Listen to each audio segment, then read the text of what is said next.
રાજ્યના આરોગ્ય મંત્રી ઋષિકેશ પટેલ જૂનાગઢની સિવિલ હોસ્પિટલ ખાતે પહોંચ્યા હતા। તેમણે તબીબો સાથે બેઠક યોજી હતી। બાદમાં દર્દીઓની મુલાકાત લઈ સારવાર અંગે કેવી વ્યવસ્થા છે તેની પણ ચકાસણી કરી હતી। આરોગ્ય મંત્રીની ચકાસણીમાં દર્દીઓને સારવારમાં ક્યાંક ને ક્યાંક ખામી સર્જાતી હોય તેવો આડકતરો સ્વીકાર કર્યો હતો। પીએમજેવાય યોજના અંતર્ગત જૂનાગઢમાં 40 કરોડનું ચૂકવણું થયું છે।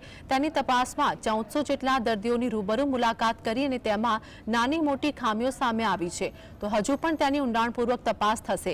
જે તબીબોને સરકાર કલાકો પર બોલાવે છે તેવા સ્પેશિયાલિસ્ટ અને સુપર સ્પેશિયાલિસ્ટ તબીબો જૂનાગઢની સિવિલ હોસ્પિટલમાં સમયસર આવતા નથી તે વાતનો પણ સ્વીકાર કરી તેમને ચૂકવવામાં આવતા દરમાં સુધારા કરવા અંગે પણ વિચારણા કરવાની ખાતરી આપી હતી। ઘણી વખતે 100 વાત સારી હોય પરંતુ ક્યાંક એક વાત ક્યાંક નબળી હોય તો એ નબળી ઉપસીને આવતી હોય છે।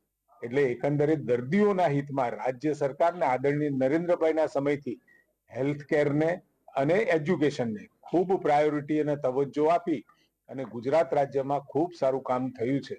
અને હું માનું છું ત્યાં સુધી હજુ પણ આવતા સમયમાં રાજ્ય સરકારે અનેકવિધ યોજનાઓ ગરીબ દર્દીઓ માટે, મધ્યમ વર્ગના દર્દીઓ માટે મૂકેલી છે। એનો મહત્તમ લાભ એ લોકોને કોઈ પણ મુશ્કેલી વગર મળે એ રાજ્ય સરકારનો